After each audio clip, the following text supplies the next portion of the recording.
El día de hoy, el grupo formado por María Páez, Agustín Calderón, Érico Rojas, Valentina Rivera, Seara Escriba, hablarán sobre la herencia y la genética. ¿Qué es la heredabilidad y qué es la genética? La heredabilidad hace referencia a la medida en la cual las diferencias observadas en una población son debidas a factores genéticos y a ambientales. La heredabilidad se expresa en un rango el cual va de 0 a 1, siendo 0 que las diferencias causadas en los rasgos de esta población no son atribuibles a factores genéticos y siendo 1 que las diferencias en esta población son atribuibles en su totalidad a factores genéticos. En el caso de un rango intermedio, el cual sería 0.5, hace referencia a que las diferencias en los rasgos de esta población son atribuibles tanto a factores genéticos como ambientales. La genética. La genética es el estudio de los genes y la herencia, el cual comprende cómo es que ciertos rasgos o características son transmitidos de padres a hijos a través de una serie de cambios en su secuencia de ADN. Antes de empezar, voy a decir unos conceptos básicos. Los alelos se encuentran en los cromosomas. Hay dos tipos de alelos, los cuales son los dominantes y los recesivos. Si los alelos son iguales, se le dice homocigotos, y si son distintos, se le dice heterocigotos. Hay dos tipos de características, los genotipos y los fenotipos.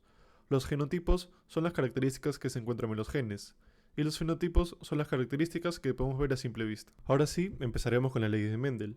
La primera ley de Mendel, ley de la uniformidad, dice: al cruzar dos individuos de raza pura, homocigotos ya sean recesivos o dominantes, su descendencia será fenotípicamente y genotípicamente igual. Y como se ve en el cuadro, que dice AA, de todas formas el determinante es el que está al 100% debido a que ese siempre va a tener preferencia sobre los recesivos. En la segunda ley de Mendel, ley de la segregación, dice que el gen recesivo se expresará en la segunda generación en una proporción 3.1. En el cuadro oponente, como pueden ver, hay un espacio donde hay dos recesivos y eso vendría a ser el 3.1. Tres determinantes y uno recesivo. Y por último, la tercera ley de Mendel, que es la ley de la transmisión independiente, donde se dice que hay rasgos heredados que se obtienen de una forma independiente unos de otros sin tener un patrón establecido y tampoco afecta con la transmisión de los rasgos. Acá está el ejemplo del cuadro de Ponet, donde hay una proporción 9.3.3.1. Acá también está el ejemplo de cuáles son rugosos y cuáles son lisos. En la proporción, el 9 vendría a ser los amarillos lisos,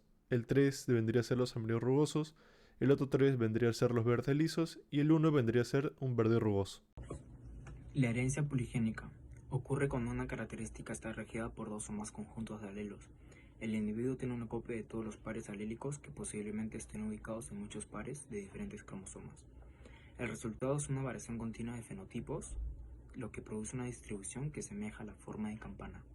Si vemos en esta imagen del gato cálico, podemos observar cómo se expresan los diferentes tonos de color, como el negro, el blanco y el anaranjado.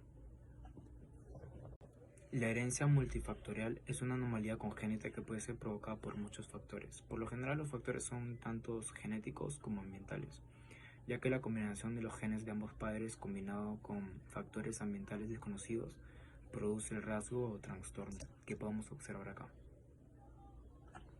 La herencia mendeliana incompleta son situaciones en que la expresión del fenotipo no sigue patrones mendelianos clásicas. Esto ocurre cuando ninguno de los alelos en un gen es completamente dominante sobre el otro, lo que resulta en una expresión fenotípica intermedia de ambos alelos.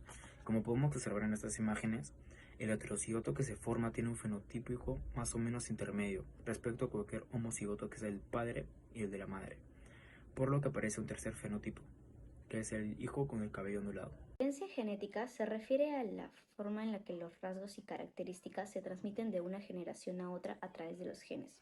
Entre ellos tenemos la herencia autosómica dominante.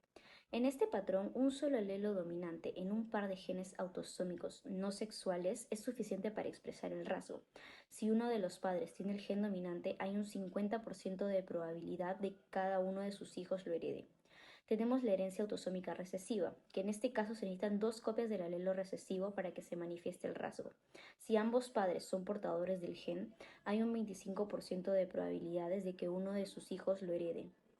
Tenemos también la herencia recesiva ligada al cromosoma X, que sigue las leyes básicas de la genética, pero debido a su patrón de transmisión muestra la diferencia entre la prevalencia y la manifestación entre los hombres y las mujeres. Empecemos con la hiperuricosuria e hiperuricemia. Se da por un gen que está en el cromosoma 3 y esta enfermedad se da como un rasgo autosómico recesivo simple. Se traduce como un nivel excesivo de ácido úrico en la orina del perro que también puede causar dolorosos cálculos en el riñón o en la vejiga. Los perros más propensos son el dálmata y los bulldogs. Pasemos con la ictiosis, que se da por una mutación del gen PNPLA1, que desempeña un papel en la organización y metabolismo de los lípidos dentro de la epidermis externa. Se traduce como un endurecimiento de la piel que produce piel seca y escamosa. Los perros más propensos son Golden Retriever y Jack Russell. Y por último, la mielopatía degenerativa, que se da por una mutación de los genes SOD1 y SP110. Se traduce como una degeneración de la médula espinal de forma progresiva y crónica. Las razas más afectadas son el perro de trineo de Alaska, el boyero de Berna y el pastor belga. Sin nada más que decir, muchas gracias por su atención.